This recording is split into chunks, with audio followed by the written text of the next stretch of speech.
El día de hoy tenemos el honor de contar con la presencia del maestro Luis Armando González, quien nos acompaña de la Asociación Psicoanalítica de Guadalajara. Estará la conferencia magistral titulada Patologías de la Acción. Le damos por favor un aplauso para darle la bienvenida.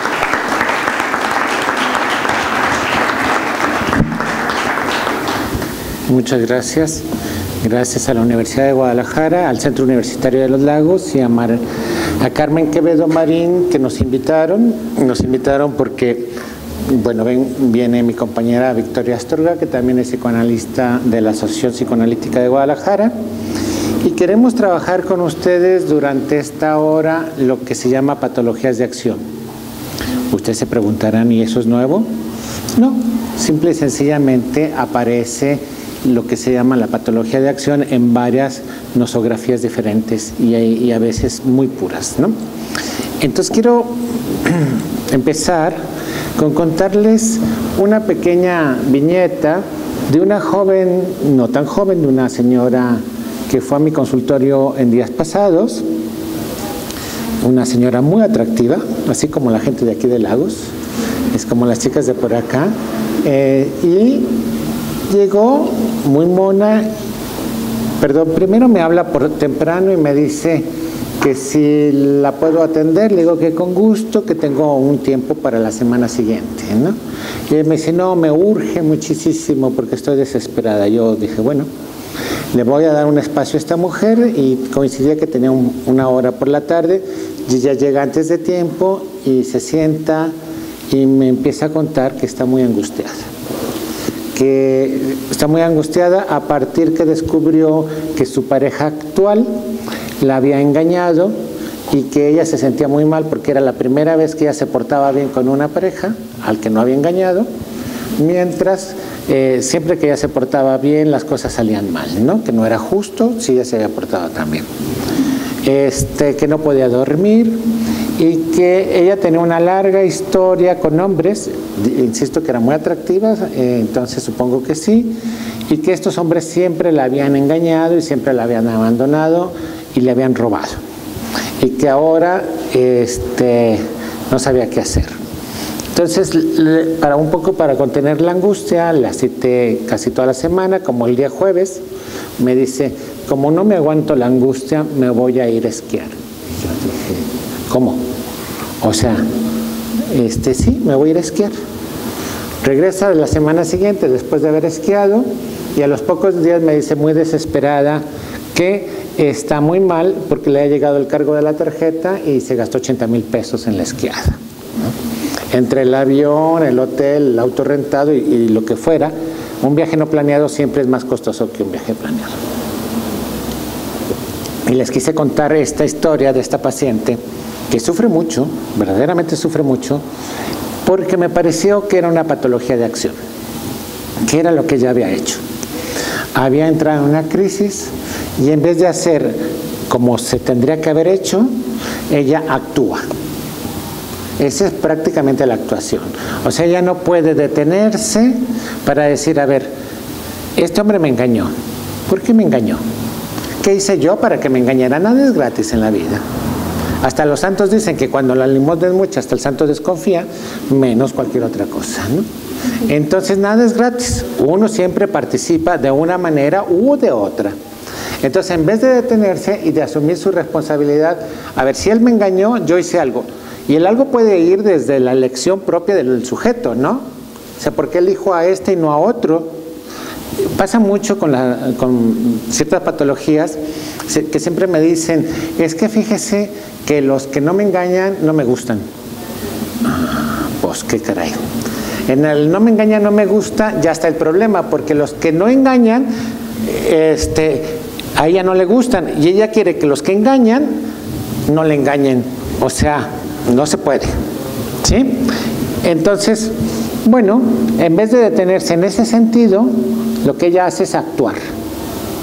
Actuar primeramente con la intención de engañar al que le engañó como una cosa reactiva, defensiva y agresiva, y segunda, está haciendo un gran gasto innecesario, aún para ella que tiene recursos, ¿no? Entonces, ¿y por qué actúa? ¿por qué no se detiene como la mayoría de las personas o como las personas que tienen una patología diferente? Entonces, de eso les quiero platicar hoy.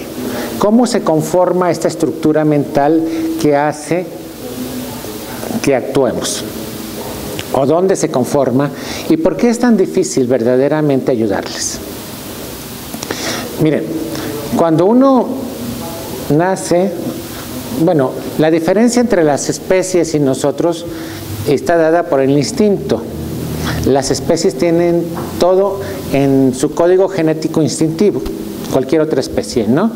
Las palomas tienen un tiempo de imagen para aparearse, por ejemplo, cuando el macho se pone con el buche crecido, la hembra sabe que es el momento de aparearse. ¿Cómo hace el macho para ponerse con el buche crecido?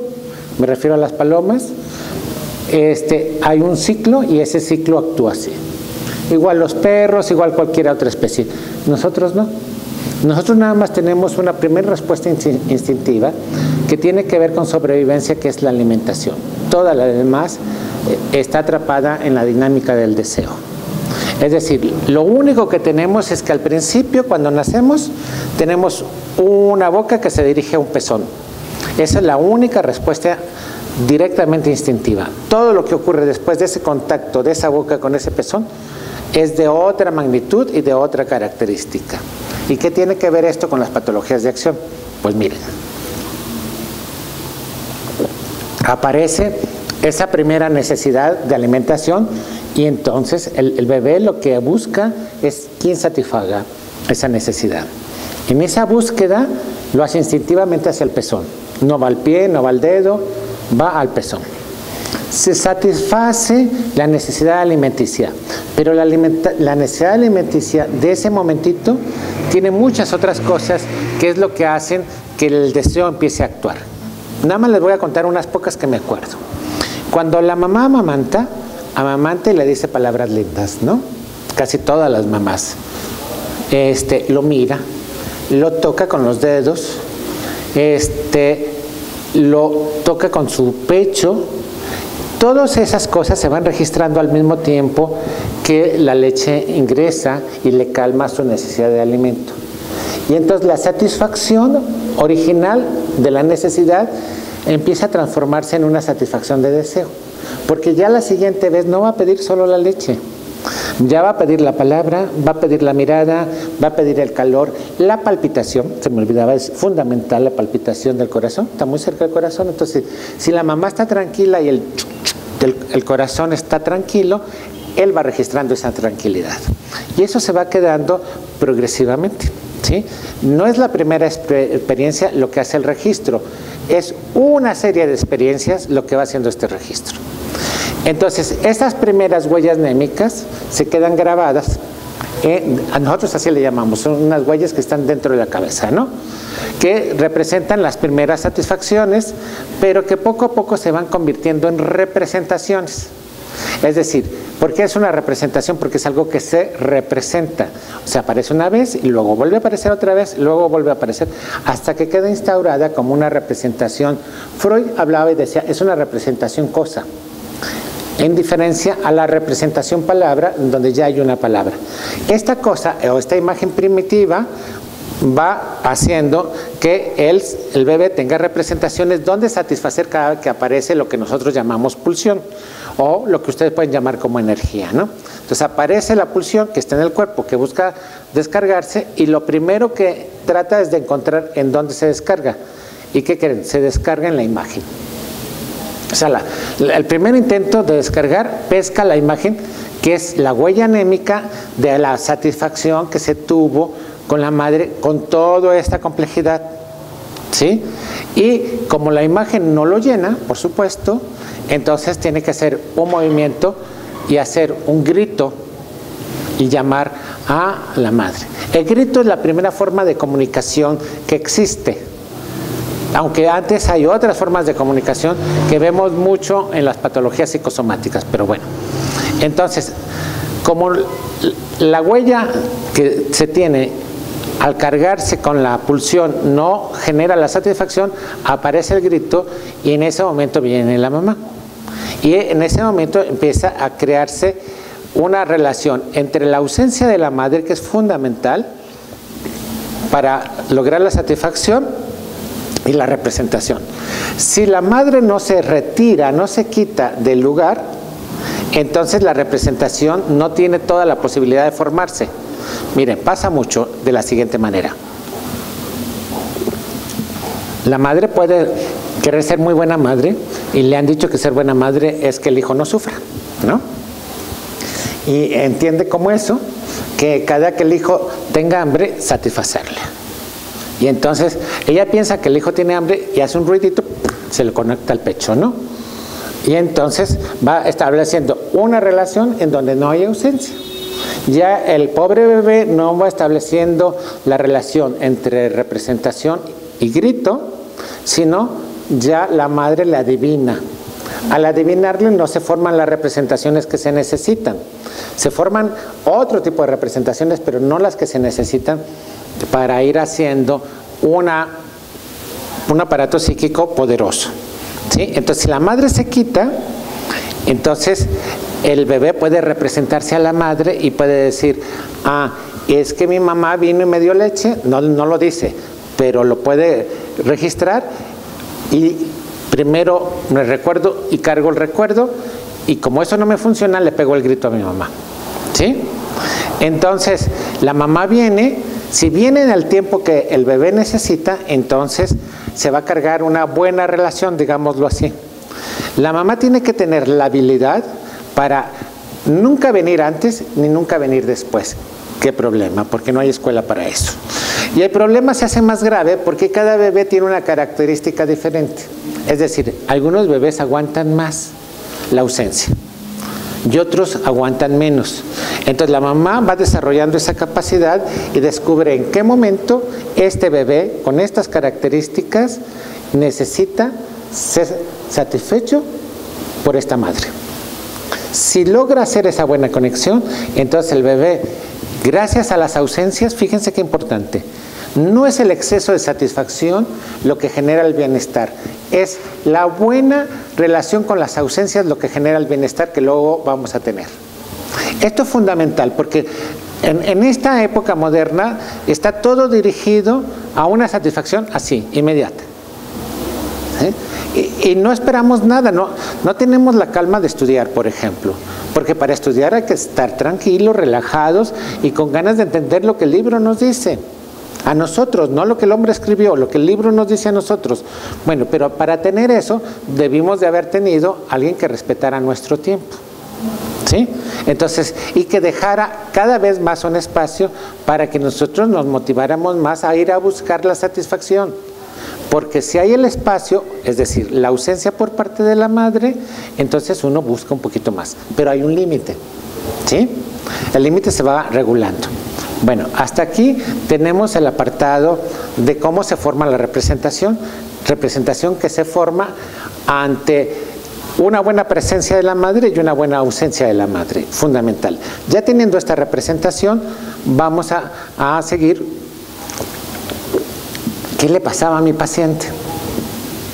Mi paciente no tenía esta representación, por eso estaba tan angustiada.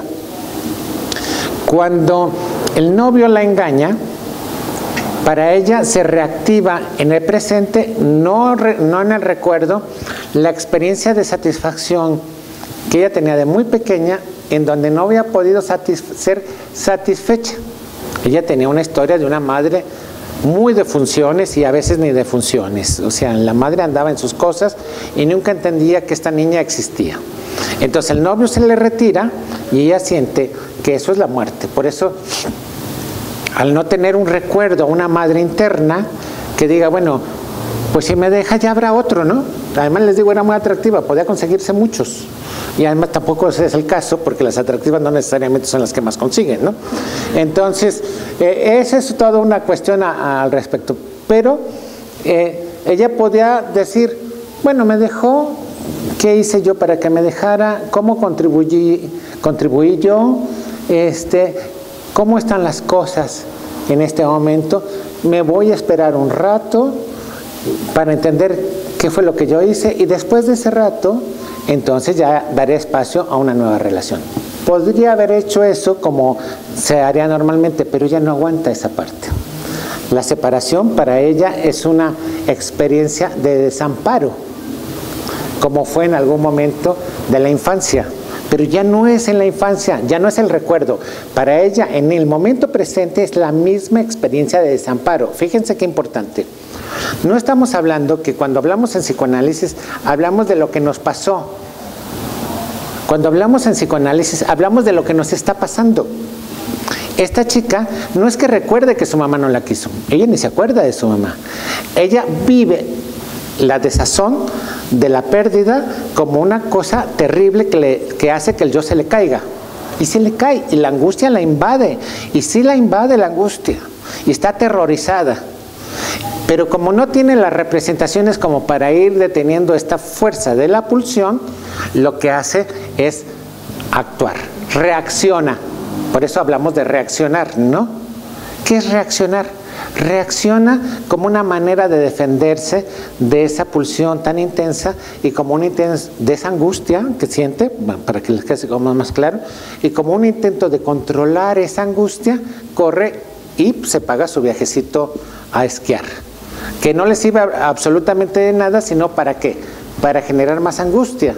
Porque ahora ya no solo es que el novio la dejó, sino que además tiene que pagar el viaje, que es bastante, para mí es bastante, no sé si para ustedes, pero para mí 80,000 pesos en un viaje no programado es muchísimo dinero, ¿no?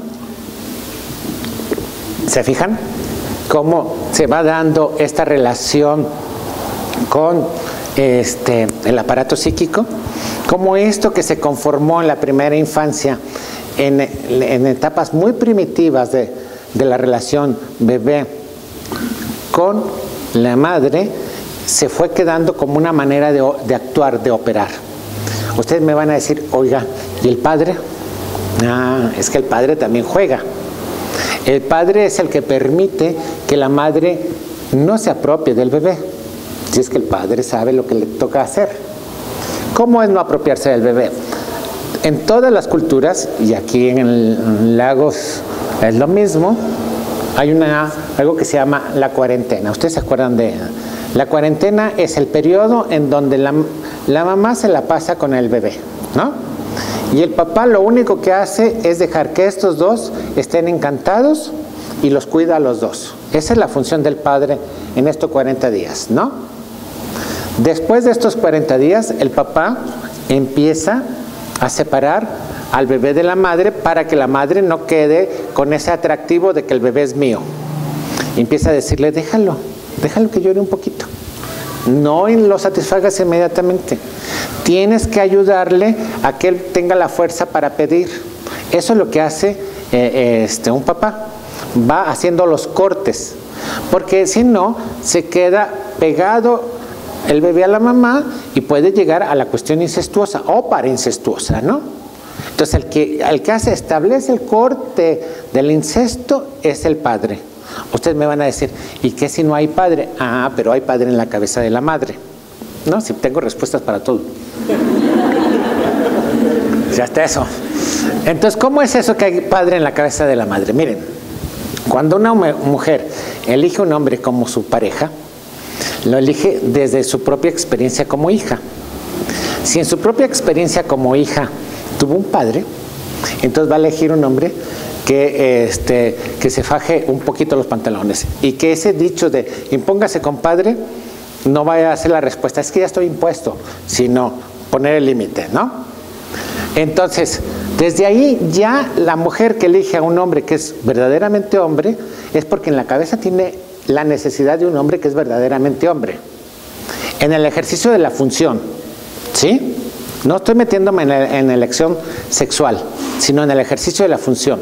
Entonces, este hombre que es verdaderamente hombre es capaz de decirle a la mujer, mira, hasta aquí te corresponde, no lo toques de más, no lo consientas de más, déjalo que se caiga, no le va a pasar absolutamente nada, no le permitas que te falte el respeto, todas esas cosas que hace el hombre en su función, aparte de traer el sustento, ya la madre en el momento que lo elige con esas características. Si lo elige dejado, si lo elige sometido a ella, si ella le pega de grito y el otro se agacha, entonces este hombre es lo mismo. Ella ya trae otra cosa en la cabeza. Esto es fundamental, porque en las patologías de acción, esta mujer que yo les hablo no tiene un corte, ¿sí? Ella no dice, tengo que hacer un corte, no puedo gastarme este dinero. Esa es una castración, ¿no? El corte, el que te dice, no puedo meterme con cualquiera porque nada más porque me engañó. Ella ya estaba pensando en engañarlo. Porque si yo quiero tener una mejor relación, me tengo que esperar a elaborar y procesar esta relación, porque si no me espero, entonces voy a cometer otra relación igual. Esa es la patología de acción, en donde no se aprende de sí mismo, donde lo que se actúa es siempre una reacción ante los hechos cotidianos de la vida, y no una acción mesurada, pensada y asumida de las consecuencias de lo que significa tomar cualquier acción, es decir, hacerse responsable de sí mismo, ¿no? Ustedes me van a decir, pues entonces hay un montón de patologías de acción. Sí, las patologías de acción son las patologías intermedias. ¿Qué quiere decir intermedias? Que no son neuróticas, porque el neurótico tendrá lo que sea, pero tiene la represión jugando más fuertemente entre el deseo y la instancia represora, y la lucha se da en el nivel simbólico. La patología de acción, la lucha no se da en el nivel simbólico, la lucha se da en el nivel de brincar todo el caminito que se tenía que hacer desde la pulsión, la huella anémica, la representación, a la motilidad, y en la representación todas las cosas valoradas. En la patología de acción sale la pulsión, rodea todas esas cosas que es el pensamiento y ver las implicaciones, y hace la actuación. Como hizo mi paciente. Mi ansiedad me la va a calmar irme a esquiar. Y por más que le dije, ¿y cómo crees que te va a cambiar irte a esquiar? Sí, me la va a cambiar irme a esquiar. En realidad no le calmó nada, le generó más ansiedad, ¿no?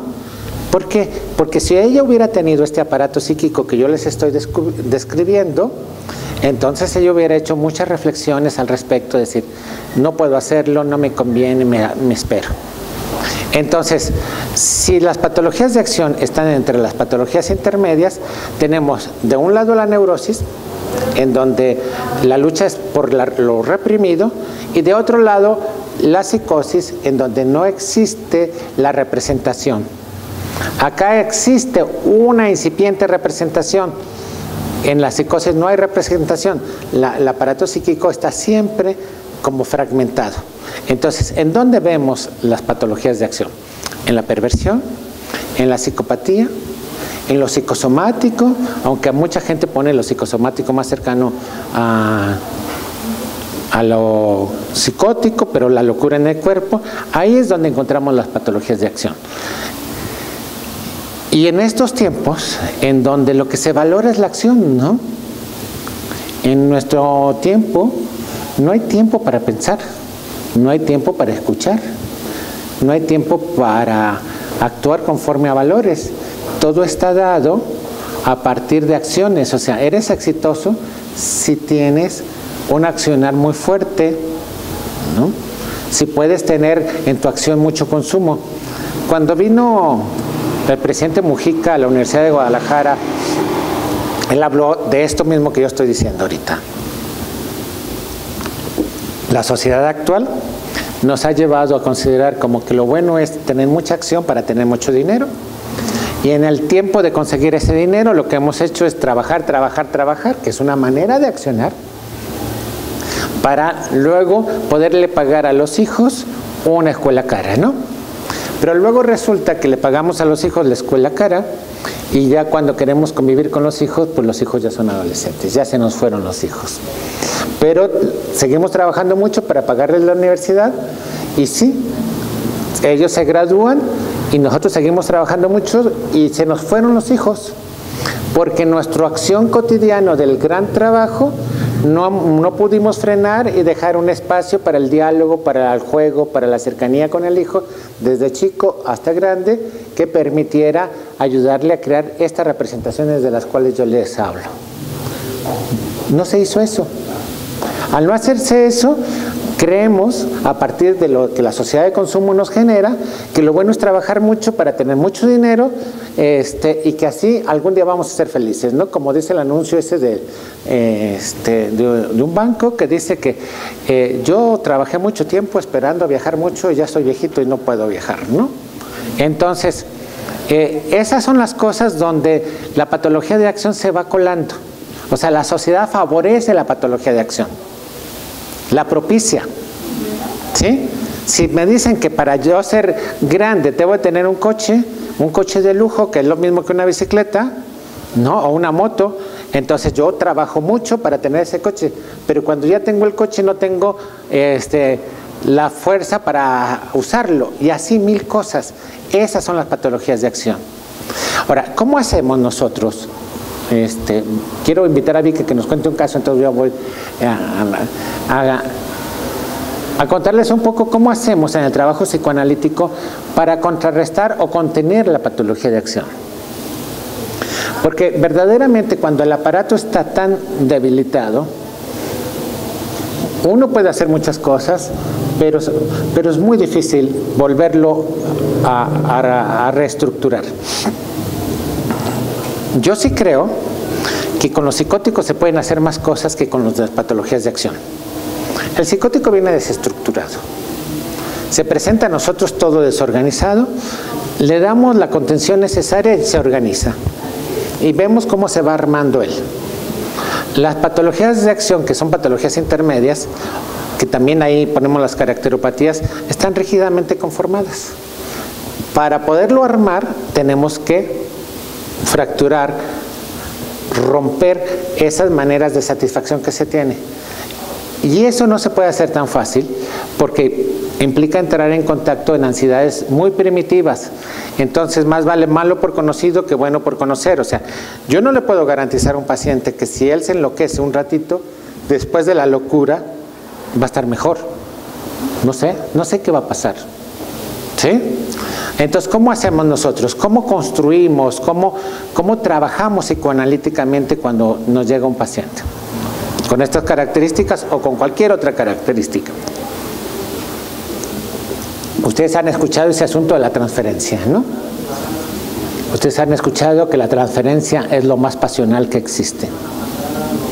Y durante un tiempo se consideró que la transferencia era transferirle a la persona del analista la relación con los padres.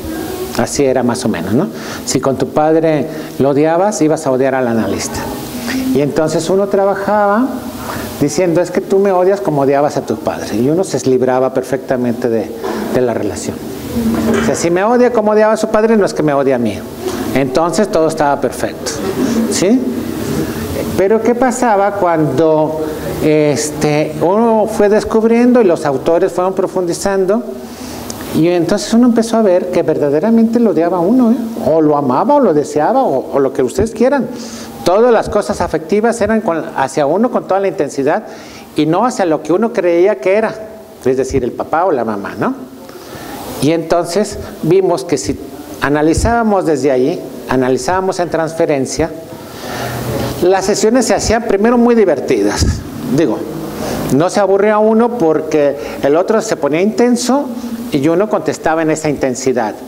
Y yo le contaba de un paciente que se me ocurrió atenderlo 5 minutos después de su tiempo y me dijo, ¿por qué diablos me atiendes tarde y atiendes a esa? ¿No? Yo dije, bueno, a la paciente anterior, que estaba en plena crisis y que entonces yo actué generosamente sin considerar que este paciente se me iba a poner furioso. Y no era que yo le representara al papá, era que yo era el que lo había dejado esperando 5 minutos, en un tiempo que él pagaba. Entonces yo le dije, bueno, ¿te parecería bien si yo te repongo el tiempo? Bueno, pero no me quita el coraje. Bueno, está bien, ¿no? O sea, nadie te está queriendo quitar el coraje, porque no se vale. Además, ¿qué estaba haciendo? ¿No? dijo otra palabra más, así como de tener relaciones, y yo me reí, pues, ¿no? Y uno puede pensar, bueno, es que le transfirió el coraje que tenía con su papá. No, él estaba enojado conmigo, ¿no? Él fantaseó todas las cosas conmigo. Él sintió todo ahí en ese momento. Y eso es lo que se trabaja. Es en el presente, en donde él manifiesta su deseo y uno se mueve un poquito, porque uno no es uno. O sea, uno no es que no sea uno, sino yo no soy Luis Armando, sino soy lo que él quiere que yo sea. Ese es uno, no es uno. Y entonces, al moverse un poco de ese lugar, le permite a través de la interpretación darle una opción diferente de manejar una circunstancia similar. Y si esto se repite, él poco a poco va tejiendo una manera diferente de relacionarse, ¿sí? Pero con toda la intensidad de dos cosas: del afecto, porque el verdadero trabajo psicoanalítico se da a través del afecto y de una buena palabra. Si yo logro que esas dos en relación conmigo estén bien hechas, entonces él va a empezar a modificar su historia. No la modifica la anterior, porque para eso los de humanidades saben mejor que la historia no se modifica, ¿no? Sino él va a modificar su percepción de su historia. Recuerden que en la portada de García Márquez dice: no somos lo que creemos ser, sino lo que nos representamos, ¿no? Entonces él empieza a recordar otras cosas de la relación con sus padres, otra manera de ver lo mismo, ¿no? Recuerdo una paciente que odiaba mucho a su madre y a mí me parecía que tenía razón, porque la historia de esta paciente era que ella tenía una hermana, la paciente, que tenía una de esas enfermedades que necesitan mucha atención por parte de los padres, ¿no? Y entonces la madre le explicaba permanentemente: ¿verdad que tú entiendes, mijita, que yo tengo que cuidar a tu hermana porque tu hermana no puede cuidarse sola? Y ella siempre decía que sí y se guardaba el coraje, ¿no? Un día, después de un buen periodo de análisis, me dijo: ¿verdad que yo entiendo? Perdón. ¿Verdad que yo entiendo que ella tenía que cuidar a mi madre? O sea, ese asunto tan intenso que da el entendimiento después de mucho tiempo de estar reclamando permanentemente que la madre no la quiso, y poder entender que el cariño no era ausencia de cariño, era necesidad de otra cosa, es lo que genera la historización. Esta nueva historización, que es la que te permite ver el mismo hecho desde otro lado. Ese es el trabajo psicoanalítico. Así de intenso, y perdón, se me quebró la voz, pero bueno, así es este trabajo. Entonces, así es como nosotros trabajamos, ¿no? Hacemos un espacio de preguntas y yo quisiera que Vicky nos contara. Vicky es mi compañera, que amablemente me la saqué del consultorio, para que nos contara el caso de un adolescente que ella trae preparado, y luego lo dejamos, nos quedan 20 minutos a preguntas, ¿no?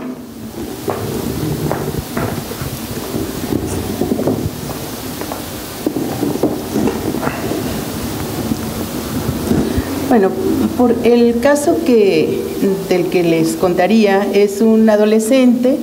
¿Y por qué adolescente? Si estamos hablando de patologías de acción, porque en la adolescencia, el adolescente, aún sin patología, aún en el adolescente normal, tiende mucho a la actuación. ¿Y por qué? Porque decíamos que él padece de adicción, digamos, ¿no? Dicción es como lo no dicho. Todo aquello que no se puede representar mentalmente, como decía Luis, entonces se va a actuar en el afuera, que es el acting out, o acting in, que sería colocar en el cuerpo la pulsión. Todo aquello que no se puede metabolizar mentalmente, ¿no? Entonces, el adolescente generalmente está en un proceso de cambios consistentes y en un continuo cambio, y en esos cambios tiene que hacer duelos. Entonces es un continuo estar duelando, digamos, por un lado el lugar que ocupa ante los padres como niño, Y también el lugar que su cuerpo también, su esquema corporal cambia, y muchas veces los cambios corporales se van registrando mucho más allá de lo que él puede registrarlos mentalmente. Son más rápidos los cambios físicos que los psíquicos. Entonces, muchas veces los padres se desesperan y porque ya chocó con una cosa, ya chocó con otra, porque no tiene registrado mentalmente la dimensión de su cuerpo. O a veces se les exige, lo ven grandulón y le exigen como si fuera adulto, pero sin embargo el pensamiento no equivale a ese adulto que pareciera ser. Entonces se le exige mucho, tanto socialmente como familiarmente, ¿no? Y por otro lado también, pues están elecciones importantes a esa edad, que es el elegir una pareja, el elegir una carrera, y que muchas veces no se tienen los elementos suficientes para hacerlo, ¿no? Entonces, en esos procesos de duelo, pues todo aquello que no alcanza a duelar, digamos, y procesar mentalmente, entonces por eso tiende mucho a la acción.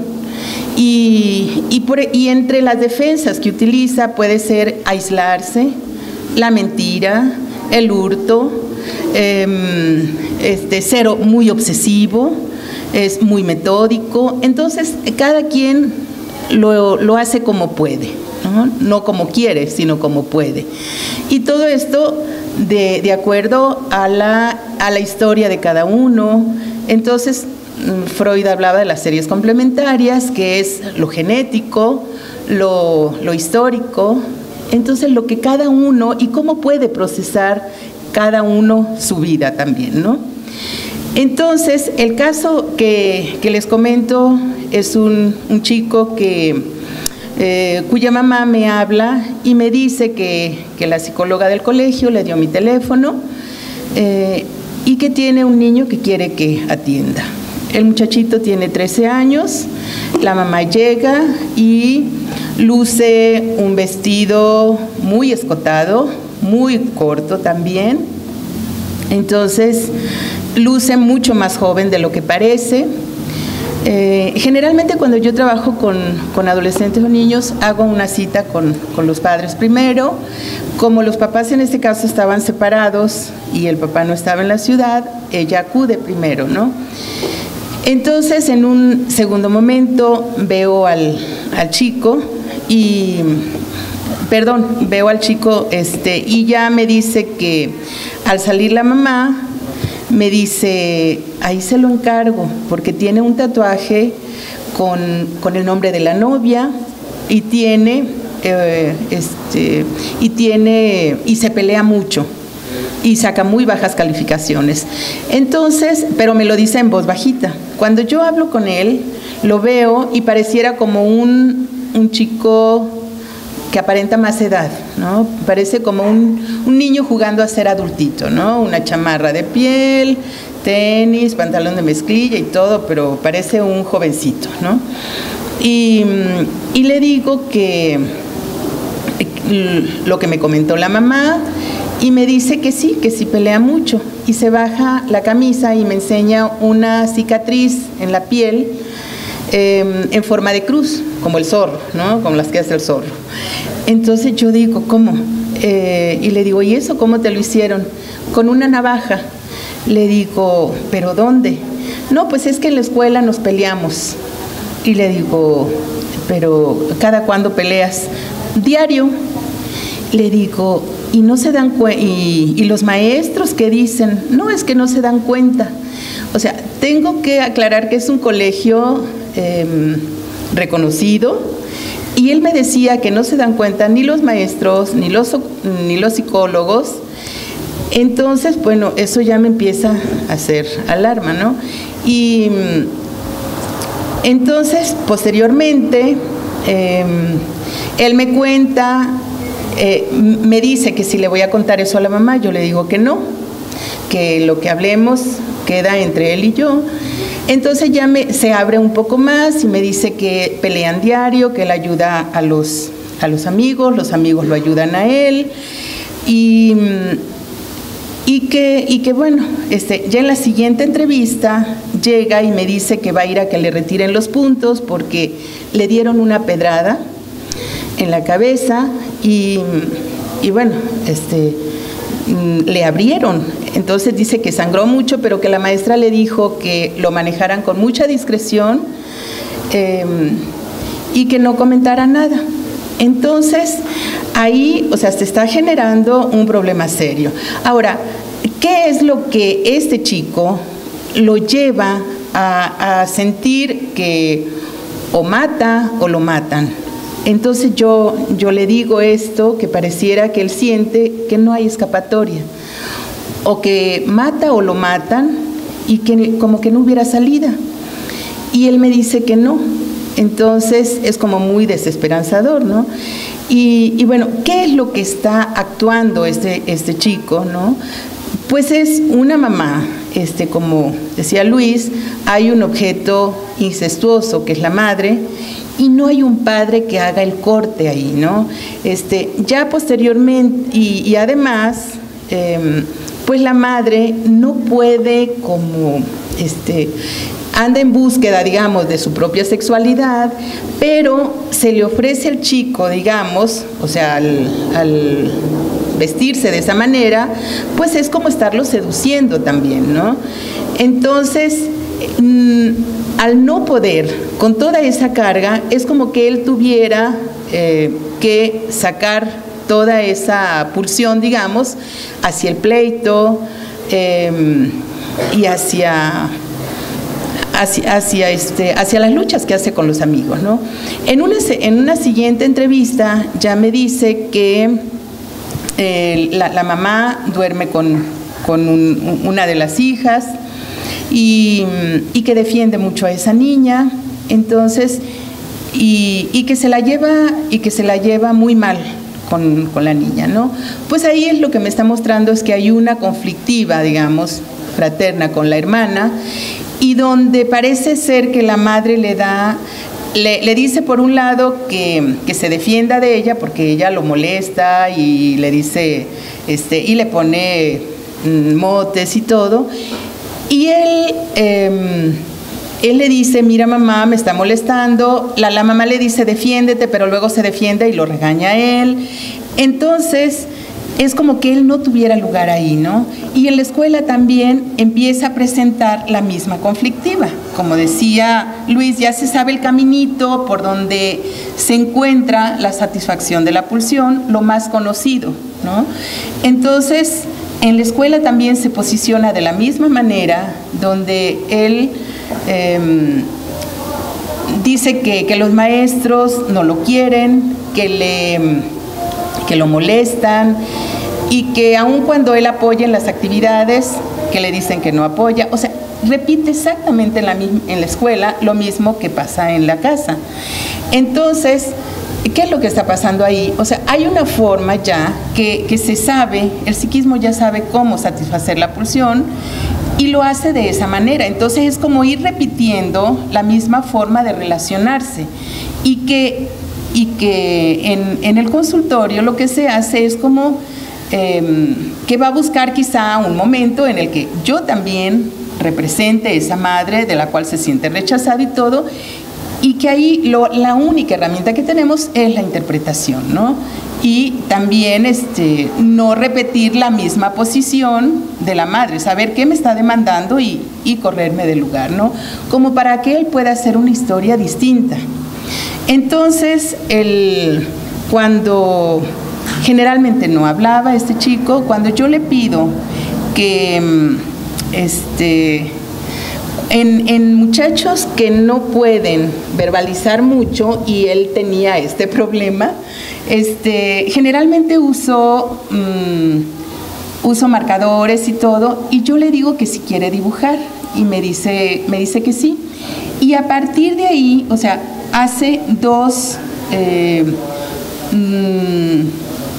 pinta dos chicos donde están peleando con navaja. Y yo le digo que sí, él usa navaja y me dice que sí. Entonces, Ahí lo que yo hago es, voy a la escuela, hablo del caso con la psicóloga, ella me dice que no sabía, que no estaba enterada realmente lo que estaba pasando.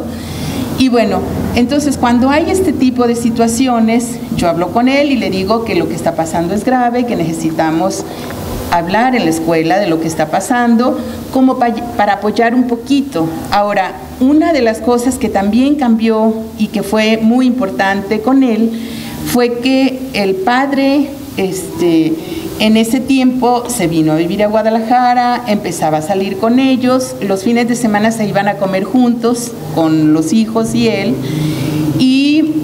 decía que con el padre no peleaban, estando con él no peleaban y se la llevaban muy bien, lo cual a mí me hace pensar que el papá sí se ofrecía como una figura con el cual él pudiera identificarse y sí apoyaba realmente, ¿no? Entonces, bueno, este es un caso donde se puede ir percibiendo cómo es, todo aquello que no se procesa va a salir por algún lado, ¿no? Entonces dejamos para preguntas. Dejamos, ¿no?, para preguntas. O sea, se ve claramente que en la adolescencia la respuesta que llamamos patología de acción puede ser parte natural y necesaria. El problema es cuando ya queda como instaurada y llegamos a ser adultos usando los mismos mecanismos, ¿no? Dejamos unos 10 minutos para preguntas antes, que tenemos que cortar. Ok, bueno, ¿qué les parece si hacemos un diálogo? Ustedes me ven y yo no los veo a ustedes porque yo veo el sol, pero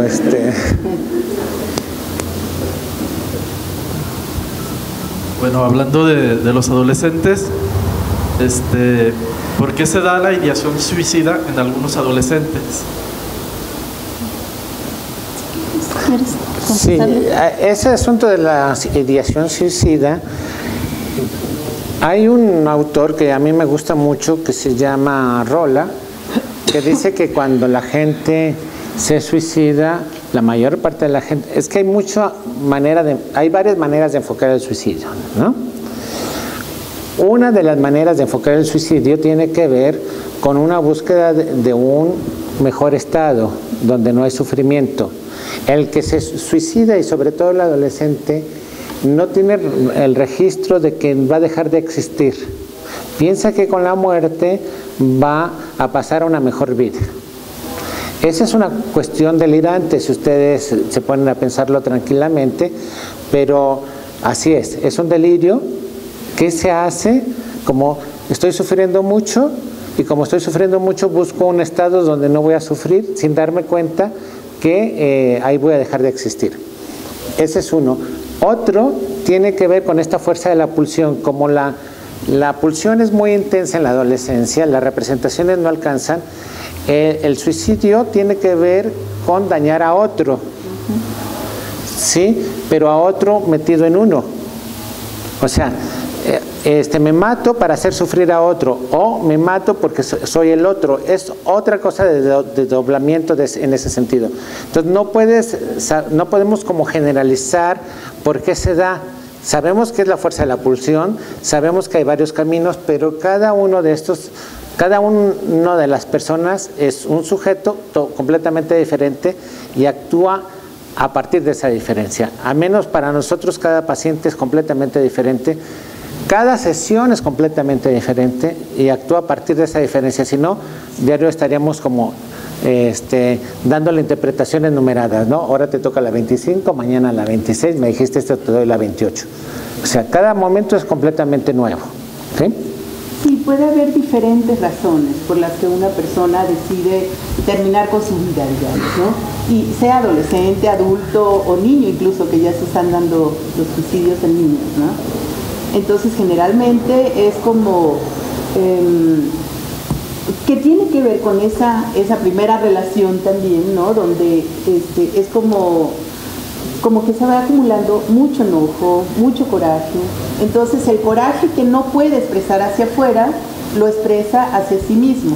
Entonces, generalmente las depresiones tienen ese manejo, ¿no? La mayoría de las depresiones tienen ese manejo, donde el coraje que no se puede expresar hacia afuera se vuelve hacia uno mismo. Entonces ahí a quien se trata de matar no es a uno mismo, es como que a quien tratara de matar es a esa madre que internalizó, que metió dentro de sí y que sintiera que la trae ahí metida y como que la fantasía es eso, que a ella es a la que está matando, no a sí misma. ¿Alguna otra pregunta?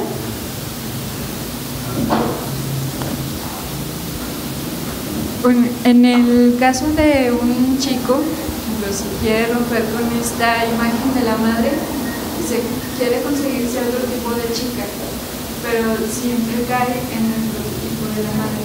¿Por qué es eso? ¿Por qué es eso? Por lo que ella explicaba, Luis, generalmente los modelos que elegimos como pareja tienen que ver con esos objetos primarios que son los padres. Entonces, y tendemos a repetir lo que ya conocemos. Entonces, generalmente, o vemos un papá, generalmente buscamos a alguien muy parecido a esas personas con las que nos relacionamos inicialmente. Entonces, la idea es que a través de la psicoterapia, por eso se dice que nos enfermamos por historias y nos curamos por historias también. Entonces la idea es hacer una nueva historización a través del tratamiento, ¿sí? y poder, esa historia que tú cuentas al inicio del tratamiento tendría que ser muy diferente cuando ya sales del tratamiento, porque se hace una nueva historización ahí con el terapeuta. ¿Alguien más? ¿Cuánto tiempo lleva aproximadamente Hola, buenas tardes. Buenas. ¿Cuánto tiempo lleva aproximadamente un trabajo con un paciente como el que mencionaba el señor Luis para, digamos, reestructurar o reelaborar nuevamente su historia en la que el paciente llegue a un equilibrio emocional, digamos, lo más saludable posible? Porque me imagino que incluso todos los que estamos aquí tenemos cierto grado de patología, pero la modalidad en la que manejamos esa patología nos permite funcionar socialmente, ¿no? Mi pregunta es, ¿cuánto tiempo aproximadamente, de acuerdo por ejemplo, a la paciente que mencionaba el maestro Luis, sobre la situación de ese paciente, cuánto tiempo y qué tipo de trabajo, especialmente en el área de psicoanálisis, se lleva a cabo con ese tipo de pacientes? Mira, Freud decía que, hablando del tiempo, que era como si nos ponemos de acuerdo en ir a Tepa, tú y yo caminando, ¿no? Y entonces empezamos a caminar, pero tú dices, ay, esa sombra ahí está, me gustó esa sombrita, vamos esperándonos tantito. Y nos paramos de la sombra y luego dices, bueno, no, mejor espérate tantito a que el sol no esté tan fuerte. Cada paciente marca su tiempo. Nosotros solamente estamos ahí en función de una compañía que interpreta, ¿no? En general, hacer todo un trabajo profundo es bastante largo. No te digo que en 3 meses, 6 meses, a veces se llevan años, porque igual como se construyó, se tiene que reconstruir. O sea, no es nada más, porque esa sería una palabra vacía. Si yo le digo, es que porque te dejaron y cálmate, no te va a pasar nada, y yo creo que lo que le estoy diciendo es la verdad, y puede ser que sea la verdad, pero mi verdad, no la verdad del paciente. El paciente tiene que descubrir y tejer su propia verdad, y a veces es tan doloroso que prefiere seguir con el dolor actual que entrar al otro dolor que no conoce. Entonces, depende de cada paciente. Hay pacientes que rápidamente modifican y siguen analizándose, y hay pacientes que nunca modifican, o sea, no sabemos, es una experiencia que corremos juntos. O sea, cuando digo corremos juntos es el paciente y uno, y que esperamos que algo benéfico ocurra para los dos, porque uno también se beneficia muchísimo, pero no sabes qué va a pasar, de verdad no sabes qué va a pasar. Hay veces que, sobre todo yo lo veo en pacientes muy graves, que digo, no, está muy grave, y se me rearma fácil. Y hay pacientes que pienso que es un tipo de patología neurótica, de las que ya casi no hay, Y resulta que bajo eso había toda una cosa muy complicada, muy rígida, imposible de modificar. Entonces no se puede hablar de tiempo.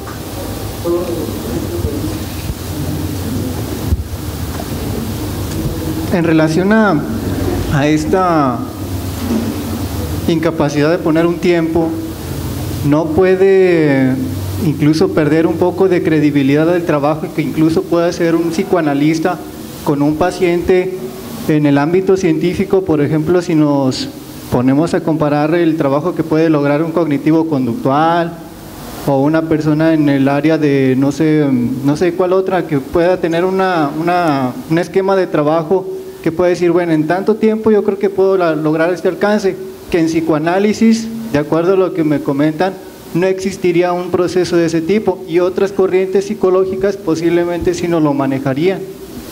Sí, yo te puedo decir que yo no sé de otras corrientes porque tengo 30 años estudiando psicoanálisis, lo único que sé es de psicoanálisis.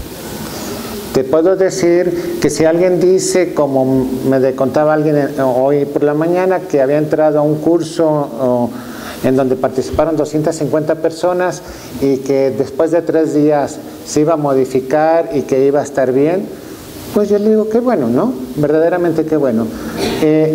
Nuestro trabajo es así de lento, es así de difícil, y realmente es la manera en que nosotros entendemos que se puede hacer un cambio.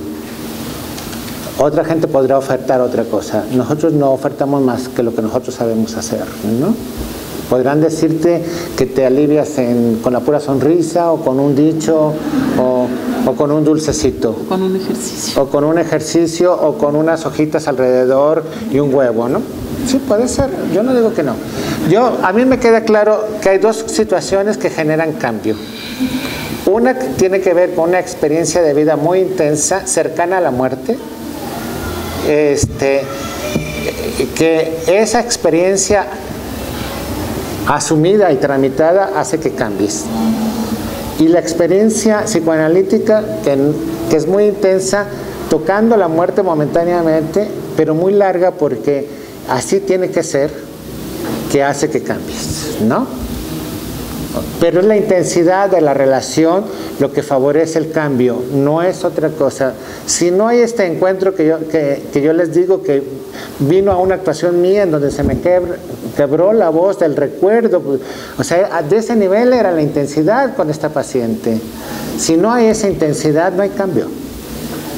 Se tiene que ver el enfrentamiento para modificar, para que uno como paciente lo modifique. Y vieran que uno como analista también modifica muchas cosas, es impresionante. Será por eso que la mayoría de los psicoanalistas vivimos más años. Por eso se dice que como analista prestamos nuestro cuerpo, nuestra cabeza, o sea, porque muchas veces hay que funcionar como un yo auxiliar para el paciente. Uno tiene que pensar por el paciente. Hay momentos en los que el paciente está totalmente derrumbado, en momentos el paciente, todo aquello que no puede tramitar con palabras, porque se quedaron en una etapa muy, muy preverbal, a veces uno va experimentando con el cuerpo lo que el paciente está sintiendo y no puede expresar con palabras.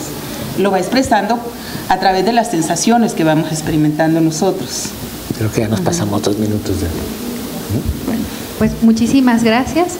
A nombre del Centro Universitario, de nuestro rector, el doctor Armando Zacarías Castillo, le damos las gracias por darnos esta conferencia tan maravillosa y espero que todos la hayan disfrutado. Les damos un fuerte aplauso, por favor, para ustedes.